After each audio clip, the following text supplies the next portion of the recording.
오늘은 아모스서 7장입니다. 우리 아모스서 계속 살펴보는데 이제 거의 이제 마지막을 향하여 가고 있습니다. 아모스서 한번 돌아옵시다. 우리 지난주에 성교사님 오셨고 했으니까 한번 살펴볼게요. 아모스서 총 9장으로 되어 있다 그랬어요. 9장으로 되어 있는데 앞에 1장부터 6장까지, 그 다음에 7장부터 9장까지로 나눌 수 있다 그랬어요. 그렇죠? 오늘부터 시작된 7, 8, 9는 환상과 관계된 이야기가 나온다 그랬습니다. 1장부터 6장이 있는데 요것도 조금 우리 나눠봅시다. 기억해보세요. 1, 2장은 어디에 대한? 열방에 대한 이야기, 심판이 나왔어요. 그 다음에 3, 4, 5, 6장이 다 이제 북이스라엘에 대한 건데 특별히 3, 4장 북이스라엘에 대한 심판이 쭉 이어졌어요. 그 다음에 5장이 제일 중요하다고 그랬죠. 5장은 권면, 이렇게 대하고 산다. 중요한 게 뭐였어요? 5장에 정의를 물같이 공의를 마르지 않는 강같이 의할지어다. 이 말씀이 5장에 나오는 거죠.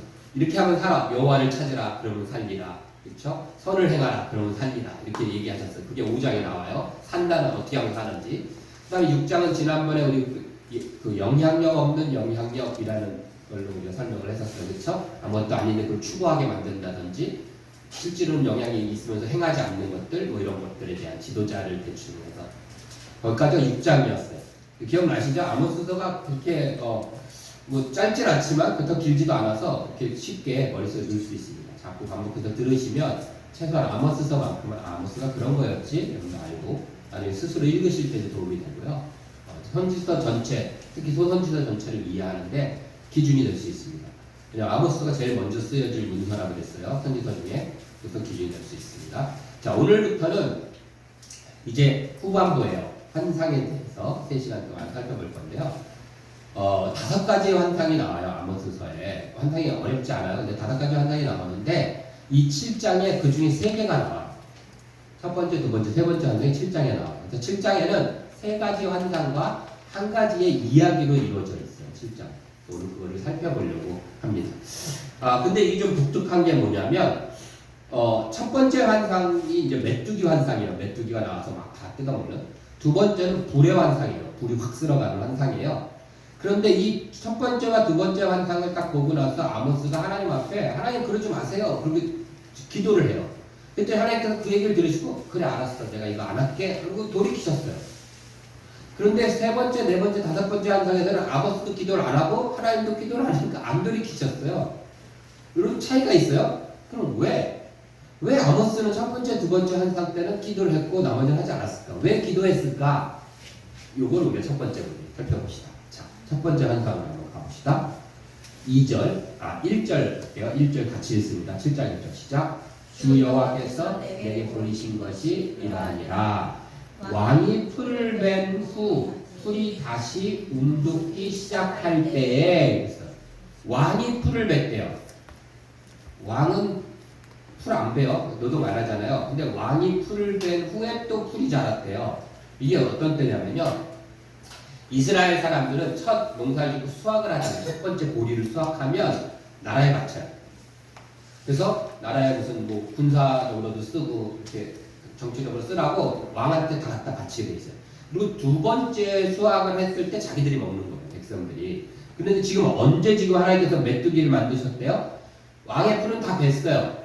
그럼 왕의 고가는 찼어요? 안 찼어요? 다 찼어요. 왕은. 근데 두 번째 이제 이거 누가 먹을 거예요? 백성들이 먹을 풀이 움돋고 있는데 하나님께서 메뚜기를 지으셔서 싹 뜯게 하시는 거예요. 그럼 누가 지금 피해를 보는 거예요? 백성들이 피해를 보게 생기는 거예요. 근데 아모스 전체 읽어보면 제일 잘못한 사람은 누구예요? 지도자들 제일 잘못했잖아요, 맨날. 그런데 지금 걔네들이 맨날 가사함에 암소처럼 막 떡떡거리고 띠를 살찌고 이런 거잖아요. 그런데 지금 하나님께서 이런 현상을 보이시니까 아모스가 하나님 안 됩니다. 그리고 하나님 앞에 쓰는 거예요. 그러면서 아모스가 뭐라 그래요? 자, 계속해서 2절 읽어봅시다. 2절 시작. 메뚜기가 땅의 풀을 다 먹었대요. 내가 이르되 주 여호와의 청하건대 사하소서 뭐라 그래요? 야곱이 미약하오니 어떻게 서리이까? 이게 아모스가 하나님 앞에 기도했던 이유였어요. 지금 하나님이 북이스라엘 심판한다 그랬는데 아모스가 볼 때 하나님 그렇게 되면 정말 잘못하고 막 영향력을 끼쳤던 지도자들은 왕은 아무렇지도 않고 백성들만 지금 다 죽게 생겼습니다. 이 야곱은 이스라엘을 뜻하거든요. 야곱이 미약하니까 하나님 이러면 안 됩니다. 라고 하나님 앞에 지금 기도하는 거예요. 두 번째 환상도 마찬가지입니다. 4절부터 나온 환상은 뭐냐면 불이 일어난대요. 여기서 불은 이렇게 막 뭔가를 태워버리는 불이 아니에요. 그 마르게 하는 불이에요. 그래갖고 그 중동 지역에는 이렇게 뜨거운 바람이 분대요. 바다에서부터 뜨거운 바람이 불어갖고 뭐 풀이고 땅이고 뭐고 간에 다 그냥 말라서 쩍쩍 갈라지고 다 타버리게. 그러니까 보통 우리 풀이 마르면 다 타버렸다 이렇게 표현하잖아요. 그렇게 만든대요. 그래서 여기도 보면요, 불이 큰 바다를 삼키고 육지까지 먹으려 하는지라 이렇게 돼 있어요. 이게 뭐 다 이렇게 마르게 한 거예요. 그래서 그 바람이 한번 지나가면 뭐 농작물이고 뭐고 다 초토화되는 거예요. 그냥. 근데 이제 그거를 보고 또 아모스가 하나님 앞에 서요. 그래서 뭐라고 하냐면 5절에 이에 내가 이르되 주 여호와의 청하건대 그치소서 야곱이 미약하오니 어떻게 서리까 이렇게 얘기하죠. 아모스가 지금 기도한 이유는 북이스라엘 잘못한 건 뻔히 알아요. 혼나도 싸요. 자기가 그 예언을 하고 있으니까. 하지만 야곱 하나님 그렇게 하시면 그 백성들이 미약해서 백성들이 쓰질 못한다는 거예요. 여기 미약하다는 얘기는 정말 하찮게 작다는 거예요. 그래서 쓰다라는 얘기는 뭐냐면요, 아이들이 처음 걸음마를 하기 전에 이렇게 일어서잖아요. 기저귀 차고 우리 노아도 그렇고 애들도 다 처음 막 이렇게 기저귀 차고 일어서서 걸어가려고 이렇게 그 일어서는 거예요. 그 끼어들기 또 가면서 이렇게 일어서는 거, 그 모습이에요. 어떻게 해서 그렇게는 못 쓴다는 거예요. 지금 야곱이 약해서.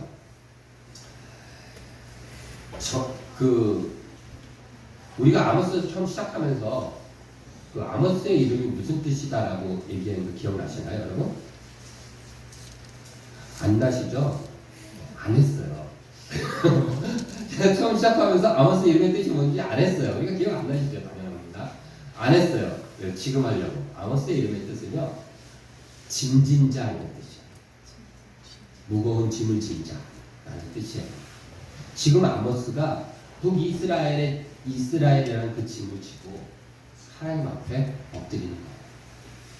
북이스라엘 사람들은 몰라요. 자기들이 심판받을지도 모르고 하나님께서 지금 메뚜기를 다 쓸어버린다라고 하시고 있는지도 모르는데, 그럼에도 불구하고 그것을 아는 아모스가 자기 유다 사람이지만 북이스라엘 사람들의 짐을 지고 하나님 앞에 서서 엎드리는 거예요. 하나님 그러지 마옵소서라고. 이것이 짐진자예요. 그래서 아모스 이름이 짐진자예요. 오늘 제목이 뭐예요? 하나님의 사람 아모스. 7장은 하나님의 사람 아모스에 대한 이야기. 하나님의 사람은 이런 사람이다. 짐을 지고, 내가 아닌 누군가의 짐을 지고 하나님 앞에 서요. 그런데 여러분, 여기서 우리가 좀 더 생각해 볼 게 있어요. 아모스가 뭐라고 얘기하냐면요, 야곱이 미약합니다 이렇게 얘기해요. 이 야곱은 어디를 나타내냐면 이스라엘을 말하는 거예요. 지금 그렇죠? 이스라엘을 야곱이라고 표현했어요. 근데 이스라엘 표현한 나라가 많잖아요. 근데 야곱이 미약합니다. 그리고 뒤에도 야곱이 미약하오니 이렇게 얘기해요. 그런데 요 뒤에 보면 9절에도 보면 뭐라고 얘기하냐면, 하나님도 그래요. 이삭의 산당들이 황폐해지며 이렇게 돼 있어요. 16절에 보면요, 아모스가 이렇게 얘기해요.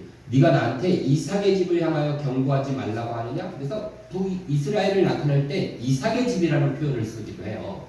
그런데 오늘 지금 아모스가 하나님 앞에서 야곱이라고 표현을 쓰는 거예요. 이 뉘앙스가 달라요. 여러분, 이삭하고 야곱 하면 어떤 게 떠오르나요? 전 야곱 하면요, 꼭 그 아픈 손가락 같아요. 자식들 중에서도 왜 아픈 손가락 있잖아요. 그런 것 같아요. 뭔가 열심히 하는 것 같은데 맨 사고치고, 그리고 그래서 신경도 더 쓰여. 그런 손가락 같아, 야곱은. 이삭은 보면 어디 가든 우물 파고 계속 물 나오고, 누가 너 쫓아서 내 거야 그러면 그래 너가 좀, 난 딴 데 가서 파고 또 나오고, 막 좀 평온해요. 이삭은 좀 모습이. 그리고 막 그 모리아산에서 죽이려고 해도 그냥 묵묵히 따라가고, 뭐 아버지 나를 번제를 드리십시오. 그래서 막 하는 좀 멋있어요. 근데 야곱은 하는 거 보면 좀 뭔가 불안해. 맨날 훔치고 속여먹고, 그리고 그거 되면 도망가고 돌베개가지고 야간에 자고, 정말 막 집도 없어가지고 바깥 길거리에 자는 거 아니에요. 돌베개고 자고. 그리고 외삼촌한테 갔는데 또 속아가지고 막 7년 14년 거기서 일하고 서로 머리 써가면서 어떻게 하면 뺏을까 해가지고 막 그렇게 하고, 그리고 돌아오다가 또 하나님하고 부딪혀갖고 또 싸우고 쩔뚝쩔뚝 얻어맞아서 쩔뚝쩔뚝거리고 야곱의 모습을 보면 진짜 돌아온 탕자 같기도 하고 뭔가 좀 짠하기도 하면서 쟤왜 저러냐 이런 모습이에요. 그런 느낌이 들지 않나요? 이삭의 이게 지금 같은 장에 똑같은 대상을 나누고 야곱이라고 표현도 하고 이삭이라고도 표현하는 거예요. 거기에는 분명히 차이가 있다라는 거죠. 근데 우리의 느낌은 그래요. 하나님도 이스라엘도 그럴지 모르겠지만 제가 보는 관점에서 그런 것 같아요. 성경에서. 그리고 야곱이 창세기 40 중에서 친히 얘기하잖아요. 바로 앞에 갖고 내가 130년을 살았는데 내 인생이 참 험악한 인생이었습니다. 이렇게 자기 얘기해요. 그럴 수밖에 없는 게 딸은 강간당해서 죽지요. 아들 제일 사랑했던 요셉은 또 형제들이 팔아넘겨서 팔려가죠. 나중에 공무충무가 됐지만 그 130년 동안 그거를 모르고 살아가는 동안 얼마나 속상했겠어요. 자식들이 하나를 팔아먹었다 그러고 막 이러니까. 그 인생 자체가 그래요.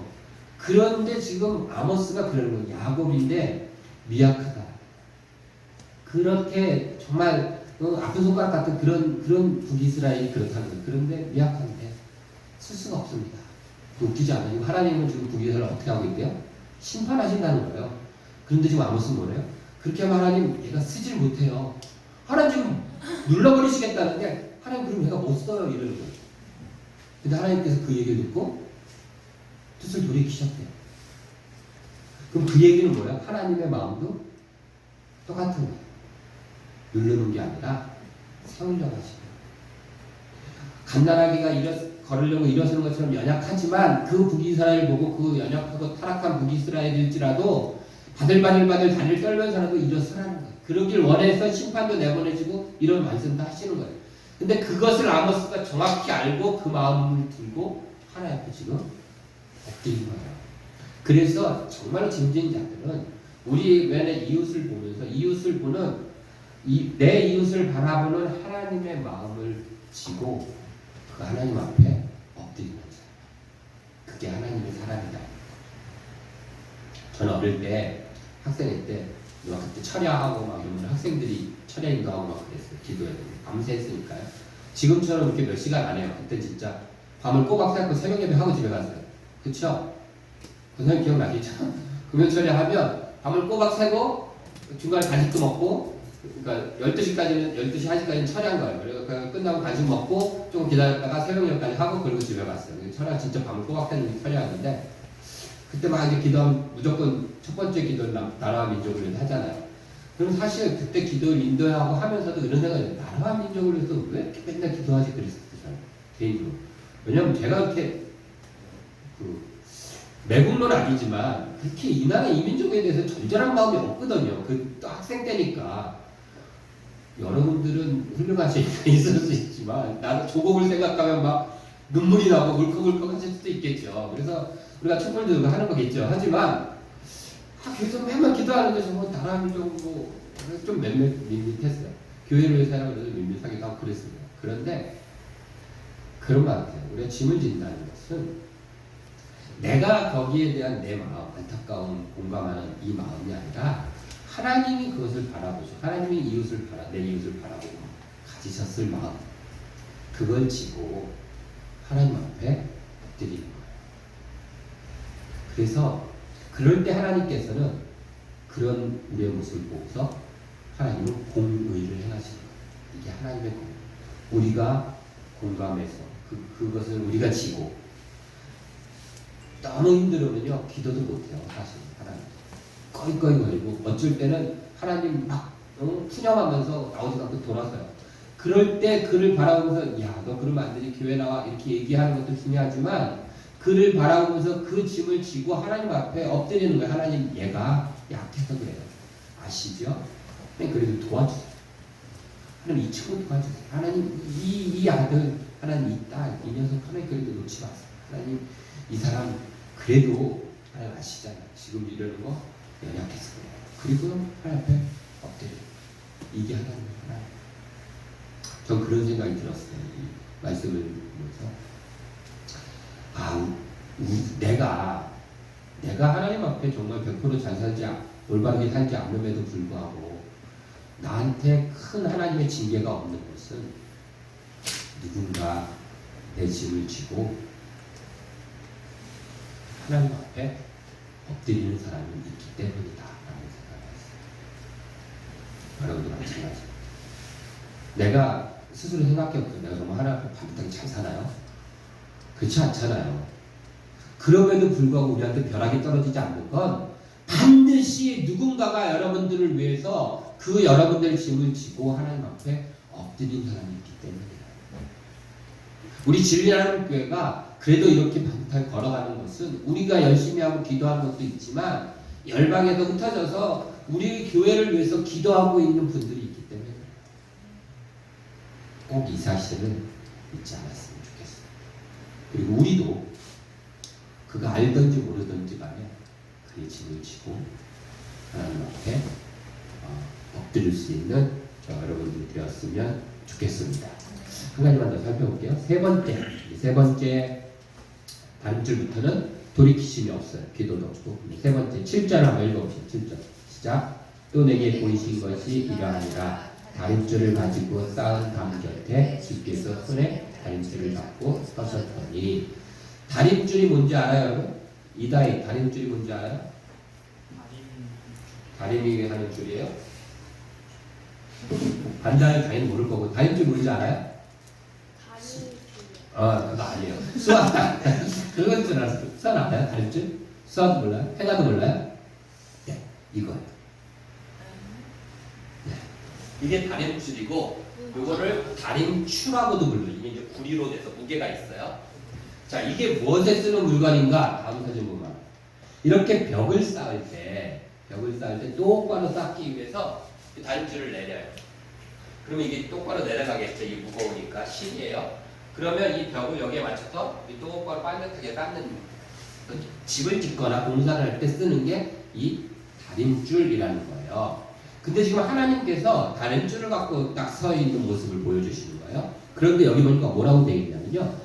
다림줄을 가지고 쌓은 담 곁에 주께서 손에 다림줄을 들으셨어요. 그러니까 이렇게 막 쌓이는 게 아니라 어떤 담인데 그게 삐뚤삐뚤하죠. 그런데 이게 또 뭘 갖고 쌓대요? 다림줄을 갖고 쌓은 거예요. 그런데 그 담 옆에서 다림줄을 들고 쓰는 거예요. 이 얘기는 뭐예요? 제대로 맞아? 라고 하나님 얘기하시는 거잖아요. 니네가 다림줄을 갖고 쌓았는데 제대로 맞아? 그러는 거예요. 그런데 여러분 우리가 벽을 쌓을 때는 어디서부터 쌓아요? 밑에서부터 쌓아요? 위에서부터 쌓아요? 밑에서부터 쌓아 나가요. 그런데 이것을 쌓기 위해서 다림줄의 기준은 어디 있을까요? 다음 보세요. 다림줄의 기준은 위에 있는 거예요. 그래서 여기도 주께서 손에 다림줄을 들고 서 계셨다는 거예요. 이 다림줄의 기준은 위에 있어요. 우리는 밑에서 우리의 삶 쌓아 올라가지만 기준이 어디 있어요? 위에 있단 말이에요. 다림줄의 기준은. 근데 그 다림줄의 기준이 뭐였어요? 여기 보니까 하나님이 손에 그렇게 하나님의 손에 있는 거예요. 그래서 하나님께서 이스라엘 백성들이 자기들의 기준에 맞춰서 다림줄을 갖고 쌓아 올린 그 벽을 보시면서 그 옆에서 하나님의 손의 기준으로 그것을 달아보시겠다라는 거예요, 지금. 그러면서 뭐라고 얘기했냐면 내가 이것을 8절이에요. 이스라엘 가운데 두고 다치는 그들을 용서하지 않겠다. 니네 가운데로 돌아다니면서 니네 삶의 모습 구석구석 다 다니면서 달아보겠다는 거예요. 그래서 하나님의 기준에 맞는 것이냐라는 똑바로 쌓아 올리고 있느냐라고 보시겠다는 거예요. 그게 세 번째 환상입니다. 그런데 이 환상을 하고 나서 바로 이어지는 10절부터 이야기가 한 가지 이야기가 이어지는데 그것은 뭐냐면요. 아마샤라는 베델의 제사장이었어요. 북이스라엘의 베델에서 있는 제사장과 아모스와의 어떠한 이야기가 딱 나와요. 근데 이 아마샤는 베델의 제사장은 뭐냐면 베델이라는 곳은 그 제사하는 곳이긴 한데 누가 와서 했냐면 특별히 왕과 왕족들이 귀족들이 와서 제사를 지는 곳이에요. 그래서 이 베델의 제사장이라는 얘기는 왕의 제사장이라는 얘기예요. 그래서 다른 말로 얘기하면요. 제사장 뭐 이런 직책 중에서는 최고 높은 사람이라고 할 수 있겠죠. 왕과 직접 이야기할 수 있고 이런 제사장 계통에서는 그쪽 계통은 최고 권위자. 이게 아마샤예요. 아마샤의 이름의 뜻은 뭐냐면요. 거기에 걸맞게 여호와의 능력, 여호와의 권력 이런 뜻이에요. 권능, 힘, 여호와의 힘. 그래서 그 힘으로 그 힘이라는 그 이름처럼 최고의 제사장으로서의 권력자에 돼 있는 사람과 짐진자라는 이름의 아모스가 지금 대결을 하는 거예요. 대화를 하는 거예요. 그런데 이 최고의 권력, 그래서 이것은 단순히 그냥 제사장, 종교, 통직자들의 이야기가 아니라 여러분들은 어떻게, 여러분들의 여러분이 살아가는 그 방편에서 가장 높은 지위와 가장 끝까지 올라간 사람, 뭐 예를 들어 디자이너는 디자이너의 최고 이런 거죠. 그 사람들이 갖고 있는 권력 이런 게 있잖아요. 그걸로 찍어 회사에서는 사장님, 뭐 이사 찍어 누르는 거죠, 권력을. 그래서 뭐라고 얘기하냐면 이 아마샤가 아모스를 갖다가 처음에 자기 왕한테 갖고 뭐라고 얘기하냐면 10절 보면 아모스가 왕을 모반하였대. 왕을 모반하였다니 그 모든 말을 이 땅이 견딜 수 없나이다 이렇게 얘기해요. 아모스가 왕을 반역했다는 거예요. 근데 우리가 그거 알죠. 처음 아모스 시작하면서 이 죄라는 단어가 무슨 뜻이라고 했죠? 반역하다라는 뜻이라고 했어요. 실제로 지금 누가 반역들을 하고 있는 거예요? 북이스라엘이 반역했다고 하나님께서 너희들의 죄, 너희들의 반역을 얘기하고 있는데 북이스라엘에 있는 제사장이 지금 아모스에게 반대로 네가 지금 왕을 반역하고 있는 거예요. 네가 왕을 반역했다라고 얘기하는 거예요. 지금 아모스는 뭐래요? 왕이 이스라엘 백성의 권력자들이 하나님을 반역하고 있습니다라고 얘기하는데 이 사람들은 네가 지금 왕을 반역한다라고 얘기해요. 그리고 뭐라고 해요? 이 땅이 그것을 견딜 수 없다라고 얘기해요. 사실은 그 땅이 견딜 수 없는 게 아니라 자기들이 견디지 못하면서 이 땅이 견딜 수 없다라고 하면서 아모스를 핍박하고 모함하고 이러는 거예요. 자기의 권력으로. 아모스 입장에서 무슨 생각이 났을까요? 저는 이 아마샤와 아모스의 사건 10절에 보면 때에라는 단어를 시작하거든요. 이때가 언제냐면 한탕을 갔을 때겠죠. 특히 세 번째 한탕을 갔을 때 그때 그런 일이 있었어요. 그래서 아마도 그런 말을 들으면서 아모스는 그 세 번째 한탕을 떠올리지 않았을까요? 그런 생각이 들어요. 근데 세 번째 한탕 때 하나님께서 하신 말씀이 있어요. 뭐라고 얘기하시냐면 세 번째 한탕으로 돌아와서 보시면 자 8절 한번 읽어보시죠. 시작. 여호와께서 내게 이르시되 아모스야 내가 무엇을 보느냐. 하나님이 하신 말씀이에요. 아모스야 내가 지금 무엇을 보느냐. 아모스는 뭘 봤죠? 아모스가 뭘 봤죠? 이거 봤어. 근데 하나님이 뭐라 그래요? 내가 지금 무엇을 보느냐. 그래서 지금 아마샤가 권력으로 막 그 최고의 권력을 갖고 아모스를 놓고 막 핍박해. 너 같은 것이 너 빨리 꺼져. 너 살던 집으로나 들어가 거기서 먹을 거나 먹고 꺼져. 막 얘기하는 거야. 너 같은 게 뭔데 여기서 이렇게 나라를 망치게 하고 막 왕을 죽이려고 해. 막 하고 있어요. 그때 아모스가 이걸 봐. 아모스야, 네가 지금 무엇을 말하냐? 그렇지 않았을까? 하나님의 사람은 하나님의 기준을 갖고 있다. 사람의 기준들이 아니라 하나님의 기준을 갖고 있다. 아마샤는 사람의 기준으로 최고의 권력이 있고 뭐든지 할 수 있을 것 같죠. 여기는 왕의 나라고 왕의 성도 같죠. 하지만 하나님의 사람은 하나님의 기준을 바라보는 거예요.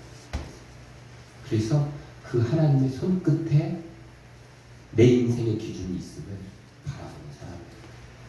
그러면 살아가면서 야, 내가 진짜 너무 힘들다, 지치다, 막막한다, 내가 뭐 하고 있지, 어떻게 해야 되지 앞으로 막 여러 가지 고민이 올 때 딱 멈춰서 내가 지금 뭘 바라보고 있는가라고 생각해. 그리고 하나님의 손을 바라보시는 거예요. 내 인생을 움직이시는 하나님의 손을 바라보는 거예요. 저도 그래요.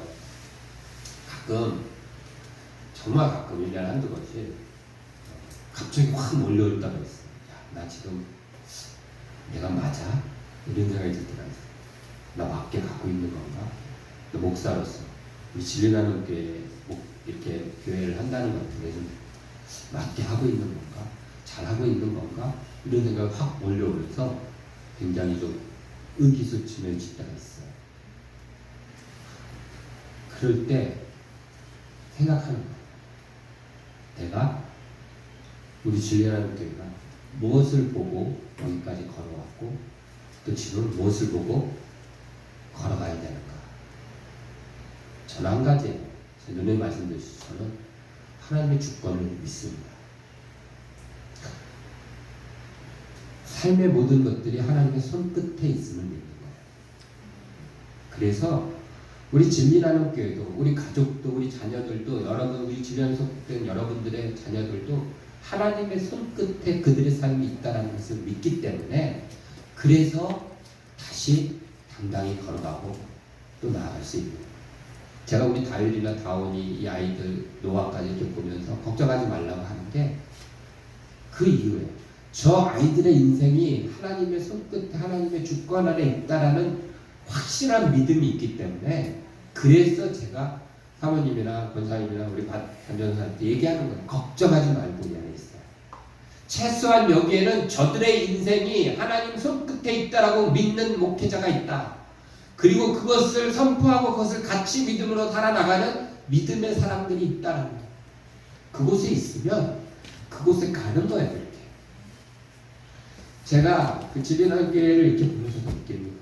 우리가 무슨 주변에 이제 동기들 주변에서 우리를 보는 사람들은 그래도 이렇게 지변한 교회가 이렇게 되는 거는 선교를 많이 해서 그런 거예요. 그러면서 선교하는 교회는 망하지 않는다. 이런 얘기 많이 듣거든요.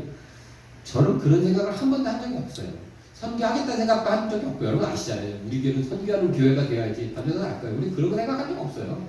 그냥 생겼는데 어떻게 할까? 또 연락 오니까 그냥 보낸 거지. 특별히 선교에 대한 무슨 사명이 있고 소명이 있고 이래서 그런 거 아니에요. 전에 선교 타임즈에서 인터뷰를 하겠다고 한 적이 있었어요. 우리 구로동에 그 지하에서 예배드린 적이 있었죠. 그게 선교협의회잖아요. 세계 선교협의회 건물 빌딩 그 지하 예배 거기 이제 소개해 주셨던 그 회계인가 총무 목사님이 전화가 왔고 선교 타임즈 기자가 왔는데 자기가 우리 교회를 소개해 줬다는 거예요. 그래서 인터뷰를 해갖고 거기 좀 싫으면 어떻겠냐고 했는데 제가 그랬어요. 싫다고. 할 말이 없다고. 왜냐하면 그 사람들 막 그럴 거예요. 뭐 어떻게 해서 이렇게 선교를 하게 됐으면 그럴 거 아니에요. 근데 저는 그런 게 대답할 게 없거든요. 그럴 선교에 대한 무슨 마인드가 있었던 것도 아니고 신념이 있었던 것도 아니었기 때문에 싫다고 그랬어요. 지금 생각하기에는 할 걸 그랬는데 그 기자한테 우리 전화번호 줬다가 내가 싫다 그러니까 없었대요. 근데 그 서정호 목사님이라고 그 선교 세계 선교 협의회 지금 총무 하시는 분이에요. 어쨌든 그런 거예요. 단지 하나님이 우리의 교회를 이끌어 가실 것이다 라는 그 믿음 그거 갖고서 우리가 걸어온 거고 그렇게 간 거지 사실 뭘 해야지 이러지 않았잖아요. 그냥 같이 해보자고 걸어온 거잖아요. 사람이 잡았다고 잡아지는 것도 아니고 사람이 붙였다고 붙여지는 게 아니잖아요. 단 한 가지 하나님께서 진리라는 교회라는 이름으로 이 교회를 이끌어 나가실 거면 하나님께서 붙잡으시고 하나님께서 이끌어 가실 것이다 라는 믿음이 확신이 있었기 때문에 그걸로 가는 거고 글로 온 거예요. 그렇지 않아요. 내가 머리 써서 이 사람 잡아야 되고 이분은 이 성도는 어떻게 해야 되고 여기 태국이나 해가지고 마찬가지로 한 명 얼마나 교회면 얘를 잡기 위해서 뭘 어떻게 얘기하고 이런 거 안 해요. 그것보다 훨씬 확실한 것이 하나님께서 붙이셨으면 하나님께서 붙이시고 이끌게 하실 것이다 라는 믿음이 있기 때문에 하나님께서 주권적으로 그 손길에 있다라는 이 사실이 있지 않았기 때문에 그래서 거기 막 믿고 나가는 겁니다. 우리도 마찬가지로 우리 삶이 퍽퍽하고 이럴 때 멈춰서서 뭘 봐요? 우리 삶을 붙잡고 계시는 하나님의 손끝을 보라는 거예요. 그래서 내 인생이 내 자녀들의 인생이 저들이 지금 보긴 저렇지만 하나님 저들 내가 지고 하나님 앞에 무릎 꿇었습니다. 하나님 손끝에 저들을 맡깁니다. 아모스가 지금 그걸 바라보고 그 선지자 아마샤한테 그 권력자한테 큰 소리로 외치는 거예요. 너네 집은 하나님의 심판이 반드시 임할 것이다. 17절에 입에 담기도 힘든 험악한 말을 대놓고 하는 거예요. 창기가 될 것이고 자녀들은 어떻게 될 것이다. 왜요? 자기 힘으로는 정말로 손가락 하나로 누르면 죽을 것 같은 미약한 존재이지만 하나님의 손끝에 있다라는 거예요. 그것이 아모스의 하나님의 기준인 거예요. 기준. 하나님의 사람은 짐을 지고 가는 거죠. 그렇죠? 누군가의 짐을 지고 하나님 앞에 엎드리는 거예요. 하나님의 능력, 하나님의 힘도 좋죠. 나쁜 건 아닙니다. 하지만 우리가 추구할 것은 그것보다는 우리 눈에 보여지는 이들의 짐을 지고 하나님 앞에 무릎 꿇을 수 있는 것. 그리고 어떤 상황에서든 우리들을 들어서 뭘 봐요? 하나님의 손을 봐요. 우리의 인생의 끈을 붙잡고 계십니다. 그것이 하나님의 사랑입니다. 자, 여러분들도 그런 하나님의 사랑이 되었으면 좋겠습니다. 기도하겠습니다.